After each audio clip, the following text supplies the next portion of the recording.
There are places in this world where the air itself feels wrong, where silence isn't peaceful, it's oppressive, where the walls don't just hold up ceilings, they hold memories, tragedies, secrets that refuse to die. Tonight, you'll step inside 3 real locations where horror didn't just visit, it moved in.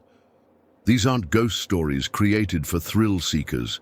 They're testimonies, whispers from the dark corners of history that still echo through hallways, crawl spaces, and locked rooms. Whether it's an abandoned farmhouse, a school with a forgotten past, or a southern mansion dripping in secrets, each tale you'll hear is backed by someone who lived it, who survived it. But not everyone did. Some of them were never the same, and some never left. So dim the lights, silence your phone, and brace yourself. What you're about to hear is beyond imagination, because when the house itself becomes the enemy, where do you run? Where do you hide? And the better question, is it already too late? In a quiet town in Pennsylvania, nestled among rusting fences and forgotten churches, there sits a Catholic school that's been closed for over a decade. But those who drive past it never forget the feeling, like eyes watching from every broken window. The story begins with Daniel, a contractor hired to assess the old school before it would be demolished. He wasn't superstitious, didn't care for ghost stories. Just a man with a clipboard and flashlight walking through empty classrooms filled with dust and silence. As he moved deeper into the school, the temperature dropped. Not like a draft, but like something unnatural.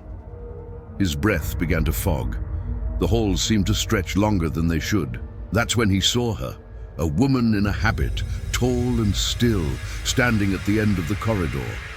No sound, no movement, just the black silhouette of what looked like a nun. Daniel called out, assuming it was a squatter, maybe a prank. But when he stepped forward, she vanished. Not behind a door, not around a corner, just gone. And then came the smell. A sharp, sterile scent, like hospital disinfectant mixed with old decay. His flashlight flickered. The air grew thick. That was the moment he heard it.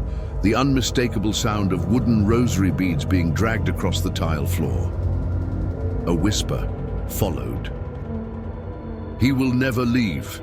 Daniel turned and ran, stumbling out of the school, heart pounding like a drum. He never went back, but his story wasn't the first. Over the years, dozens have reported seeing the same woman, same hallway, same silence. They say she was a nun who died protecting her students in a fire during the 1940s, but some believe her soul wasn't the only one left behind. Some say she's not watching, she's guarding against something much worse. 50 years after that fire, the school reopened briefly as a private academy. New staff, new students, new uniforms, but the walls, those stayed the same. Cracked plaster, charred beams hidden beneath repainted drywall. That's when Lauren entered the picture, a literature teacher in her late 20s, quiet, kind, and not from the area. She didn't believe in ghosts. She believed in books, structure, and logic. Her classroom was assigned on the 3rd floor, near the same hallway where the sightings had occurred. Of course, no one told her that. Not right away. On her second week, Lauren stayed late grading papers. The halls were silent, the school nearly empty. At 2:59 a.m., she decided to leave. As she gathered her things, she heard footsteps, slow, deliberate echoing through the corridor. She peeked outside and saw a figure walking toward her classroom, a woman in full nun's habit. Thinking it might be one of the older staff members, Lauren waved. The figure stopped, tilted her head and waved back without lifting her hand. The gesture, it happened, but the body didn't move. That small detail unraveled everything inside Lauren's mind. Frozen in place, she watched the figure stand still for a full minute, then walk into a classroom and close the door. When Lauren investigated, moments later, the room was empty, the lights off, and the air freezing. A single rosary bead lay on the floor. She picked it up. That was her mistake. That night, Lauren took the bead home, thinking nothing of it, just a strange coincidence in an old building. She placed it on her desk, forgot about it, and went to sleep. At exactly 3:15 a.m., she woke up gasping for breath, her body drenched in sweat. The sound of dragging, that same cold, scraping drag of rosary beads, echoed faintly in her apartment. She flicked on every light, checked every door, every window. Nothing. But when she returned to her bedroom, the bead was no longer on the desk. It was on her pillow. Lauren didn't sleep for the next 2 nights. At school, things got worse. Lights would flicker when she entered rooms. Students began whispering that someone else was in the class. Someone standing in the corner, dressed in black, unmoving. One child fainted mid-lesson, screaming about a face behind the window, but her classroom was 3 stories up, no ledge, no walkway, just glass and a sheer drop. Desperate, Lauren went to the school archives, digging through records from the 1940s. She found an article buried deep in yellowed newspapers. Nun dies in attempt to save students from mysterious fire. Cause of blaze unknown. Authorities suspect foul play. It wasn't just a tragedy, it was covered up.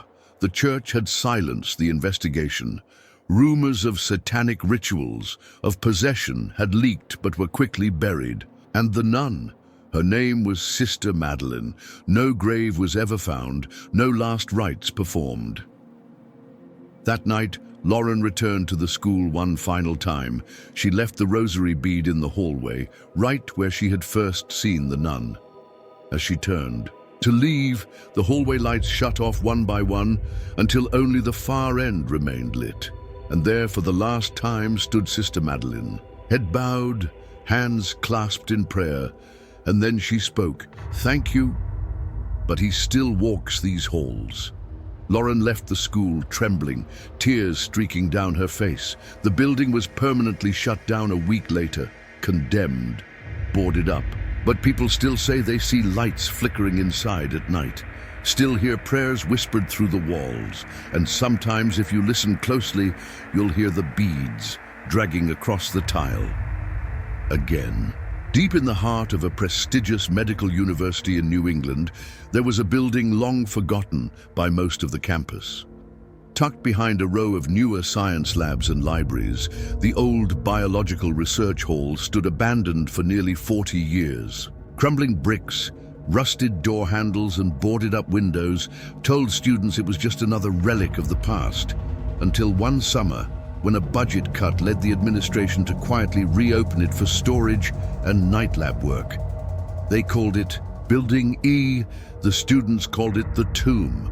No one wanted the night shift there, but freshman assistants with scholarships didn't have the luxury of choice. That's how Marcus, an ambitious biology undergrad, ended up assigned to monitor refrigeration units in the basement of Building E. His task seemed simple. Check the specimen coolers every night at 2 a.m., record the temperature, and leave. Nothing more. No one warned him that those halls echoed too much, that the doors closed by themselves, that sometimes the specimens didn't stay exactly where they were left. On his 3rd night, Marcus brought headphones. Anything to drown out the hollow silence. But as he descended the basement steps, he saw something that made him stop mid-stride. A handprint on the inside of the glass freezer door. Fresh, smeared, as if something inside had tried to push its way out. He blinked, looked again. The glass was fogged up, but now the print was gone. He tried to rationalize it. Maybe condensation, maybe someone from earlier. Still, he logged the temperature and turned to leave, only to find the emergency lights flickering, casting the room in pulsing red and shadow. And then he heard it, a dragging, slithering sound coming from one of the sealed specimen lockers. He froze, held his breath. The sound stopped. Then a single metallic knock echoed from the locker door, followed by a whisper, "Still alive." Marcus dropped his clipboard and ran, heart pounding in his chest, lungs on fire. When he told the lab supervisor the next morning, they laughed it off, said it was just sleep deprivation. But Marcus couldn't forget the voice, nor the fact that the locker it came from was supposedly sealed with a cadaver inside, part of a decades-old experiment involving cryogenic testing on terminal patients. Testing that was supposedly shut down in the 1980s. Supposedly. Despite the supervisor's dismissive attitude, Marcus couldn't shake the feeling that something was terribly wrong in Building E. Determined to uncover the truth, he decided to do a little investigating of his own. After all, the curiosity that had driven him to pursue a career in science was now pulling him toward a mystery that refused to be ignored. The following night, he returned to the basement, this time armed with a small camera and a notebook. He moved cautiously, his senses heightened by the eerie quiet that enveloped him. As he approached the specimen locker where he had heard the unsettling whisper, he felt a chill run down his spine. Marcus examined the locker closely, noting the serial number and any unusual markings. He jotted down everything in his notebook, planning to cross-reference the information with any old records he could find. As he turned to leave, he heard a soft thud behind him. Whipping around, he saw that the locker door had shifted slightly, ajar, as if inviting him to uncover its secrets. Against his better judgment, Marcus carefully opened the door. Inside, he found not the expected cadaver, but a metal canister with a frosted surface. The label was faded, but he could make out the words cryogenic subject and a date from the late 1970s. Heart racing, he snapped a few photos before hurriedly closing the door. Over the next few days, Marcus spent every spare moment poring over archives and speaking with retired faculty members. He discovered a series of confidential documents detailing a controversial research project known as Project Lazarus, which aimed to preserve life through cryogenic suspension. The project was abruptly halted after several unexplained incidents, and the files were buried to avoid scandal. Armed with this newfound knowledge, Marcus returned to the lab, determined to uncover the full story. As he delved deeper into the records, he realized the ramifications of the experiments and the ethical lines that had been crossed. Each new piece of information fueled his resolve to bring the truth to light. But as he pieced together the puzzle, Marcus began to feel a presence watching him, a cold, unseen force lurking in the shadows, as if the spirits of those trapped in the cryogenic twilight were reaching out, desperate to be heard. One stormy night, as Marcus compiled his findings, the power flickered and went out, plunging the basement into darkness. In the pitch-black silence, he heard the unmistakable sound of footsteps approaching, each step echoing with a chilling finality. Summoning his courage, Marcus whispered into the void, "I know your story. I will make sure the world knows it too." At that moment, the pressure lifted, and a sense of peace filled the room. The lights flickered back on, and he was alone once more. With the haunting mystery of Building E finally unraveled, Marcus dedicated himself to ensuring that the mistakes of the past were never repeated. His research not only brought closure to the restless spirits, but also paved the way for ethical reforms in scientific experimentation. And though he moved on from the university, the lessons he learned in that forgotten basement stayed with him, a constant reminder of the shadows that linger at the edges of human understanding. Marcus couldn't sleep. His hands trembled every time he remembered the whisper, that raspy, hollow voice that said, "Still alive." But curiosity, the same force that made him study biology in the first place, began to claw at his rational mind. He needed answers. He needed to know what was in that locker. The next night he returned, this time earlier at midnight, and armed with a flashlight and a GoPro camera strapped to his chest. He wasn't going to run, not this time. He descended into the basement, heart thumping like a war drum, each step echoing in the stairwell like the ticking of a countdown. The silence was even more suffocating than before. Dust floated in the beam of his flashlight like spectral mist. The temperature was lower than normal, freezing, almost unnatural. As he approached the row of cryo-lockers, he whispered the number he had memorized since yesterday, 303.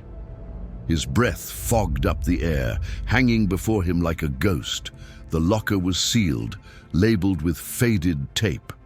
Dr. Hemsworth trial. Now do not open. No date, no ID, just that. Marcus knelt down and noticed scratches on the lower panel of the metal door. Long, jagged, deliberate scratches, as if fingernails had been clawing to get out. His GoPro beeped, battery low. The moment he opened the lens cap to peer inside the small observation port, the locker began to vibrate, faintly at first, then violently, like something inside had been waiting. Suddenly the emergency lights activated again. That sick red strobe filled the basement, making everything look like a surreal nightmare. Then, a loud bang. The locker burst open slightly, its magnetic lock hissing as it lost power. Cold mist poured out. Marcus stumbled back, filming everything. From the shadows, something stepped forward. But it wasn't a cadaver. Not exactly, it was a man. Emaciated, skin pale and stretched like old paper, eyes clouded but open, scanning, and then he whispered again, this time louder, "Why did you wake me up?" Marcus couldn't move. His legs felt cemented to the floor. The figure shambled forward, dragging tubes still embedded in his arms. His chest rose and fell like he was breathing. But there was no sound, no air, just motion. The man stopped. Inches from Marcus's face, he looked directly into the GoPro. A long silence, then he screamed. A sound not of pain, but of rage and hunger. Lights exploded. Marcus blacked out. He woke up in the hospital. According to the school, he had suffered a mental breakdown and fallen down the basement stairs. That's all the official report said. The footage from the GoPro? Erased. Hardware malfunction, they claimed. The locker labeled 303 gone, replaced. The door welded shut. But Marcus remembers. Every single second. He dropped out that semester, changed his name, moved across the country. But even now, sometimes in the dead of night, when he wakes up sweating and gasping, he swears he hears a whisper in the dark, still alive. History 3, the old dorm room. The girl who never left. When Lisa transferred to Hollow Creek University for her junior year, she was excited to start fresh. Her new dorm, Ashmore Hall, was old, built sometime in the 1940s, but had character. High ceilings, creaky floors, antique radiators that barely worked, and whispers among students that it was haunted. Lisa laughed off the ghost stories, thinking they were just part of campus lore, until she arrived at room 217. The room was small, tucked away at the very end of the hall, and unlike the other rooms, this one had 2 doors. The first door was the usual one, leading in from the hallway. The second, however, was strange, narrow, bolted shut from the outside, painted over in a slightly darker color than the rest of the wall. It didn't match. It didn't belong. When Lisa asked the RA about it, she hesitated before responding. That room used to be connected to the next one over, back when this floor was a suite, but it's been sealed for years. Maintenance doesn't even have the key anymore. Lisa accepted the explanation, but couldn't stop thinking about it. Especially because at night, when everything was quiet, she'd hear scratching coming from the other side. It started subtly, faint scraping sounds, like something small crawling behind the wall. Then came the tapping. Once, then again. Slow, deliberate, always between 2 and 3 a.m. Lisa recorded it one night and played it back, but the audio was silent. No scratching, no tapping, just static. Her roommate, Amber, thought it was just old pipes. "This building's falling apart," she'd say. But Lisa's gut told her something wasn't right. One evening, Amber left for the weekend, and Lisa was alone. Around 2:15 a.m., the tapping began. Then, for the first time, it stopped abruptly. Silence. Lisa sat frozen in bed, holding her phone. Like a weapon, recording. Then came the whisper, right by her ear. "Let me out." Lisa turned, heart pounding, but no one was there. The door, the second one, was trembling slightly, as if something on the other side was pushing against it. She ran to the hallway, screaming. The RA came, annoyed at the late-night panic. But when they entered the room, the second door was still sealed, still quiet. The RA rolled her eyes and said, "You need to get some sleep." But Lisa didn't sleep. Not that night. Not after what she saw in the video later. Because when she slowed the footage frame by frame, there was one moment, barely a flash, where the wallpaper near the second door bulged outward, like someone pressing their face from the other side. And just for that split second, I stared straight into the lens, wide, pale, and blinking. The next morning, Lisa skipped all her classes. Her thoughts were a blur of panic, confusion, and growing dread. She couldn't erase the image of that pale, blinking eye staring from behind the wall. It didn't feel like a ghost story anymore. It felt personal. Desperate for answers, she turned to the university archives. The librarian, Mrs. Crandall, a woman in her late 60s with a knowing look in her eyes, hesitated when Lisa asked about Ashmore Hall. "That building's older than most care to remember," she said. "Room 217, you said?" Mrs. Crandall pursed her lips and pulled a dusty file from a locked cabinet. Inside were old blueprints, student housing records, and a yellowed newspaper clipping. "Freshman girl found dead in dormitory wall, 1963. Lisa's hands shook as she read the article. A student named Eleanor Gibbons had gone missing. After weeks of searching, her body was discovered inside the wall that once connected rooms 217 and 218. Authorities claimed she had entered a crawl space between the walls and become trapped. The official cause of death was suffocation. But what disturbed Lisa most was the photo accompanying the article. Eleanor's face was pale, with wide eyes that looked eerily familiar, too familiar. Lisa returned to her room with the article, reading and rereading it. That night, the tapping returned. Only this time, it wasn't coming from the door. It was coming from the walls. All around her, like dozens of fingers tracing the drywall from the inside. She turned off the lights and sat in silence, trying to record again. The static was deafening. Then a voice cut through. It wasn't a whisper, it was a scream. "I'm still here?" Lisa dropped the phone and ran again. This time, she didn't go to the RA. She went straight to campus security. She showed them the article, the recording, the screenshot of the eye in the video. At first, they were skeptical. But when they entered room 217 and took out an infrared scanner, something did show up behind the second door.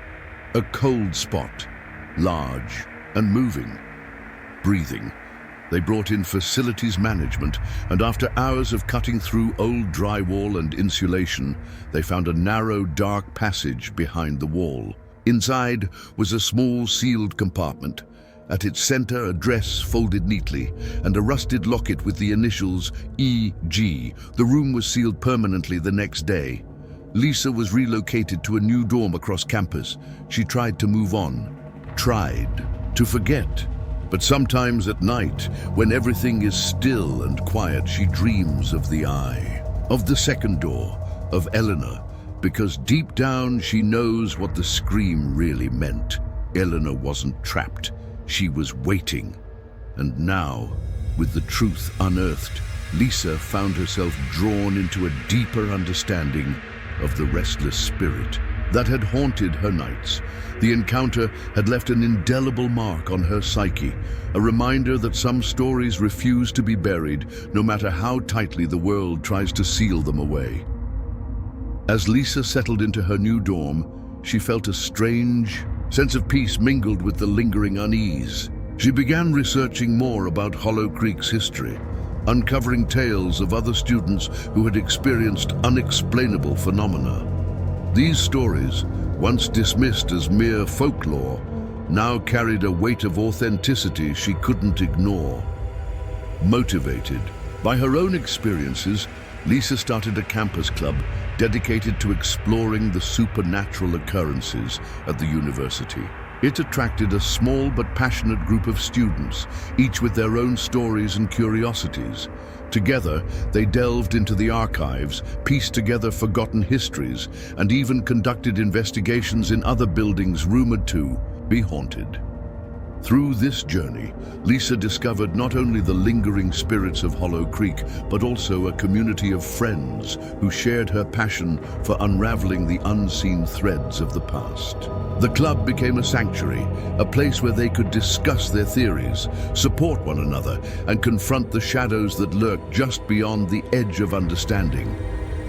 In time, Lisa realized that Eleanor's tragic story was not just a haunting, but a call to remember and honor those who had been forgotten. And while she never completely escaped the memory of that eye staring from the darkness, she found solace in the work she was doing, in giving a voice to those who had been silenced, and in helping others understand that sometimes the past must be acknowledged to bring peace to the present.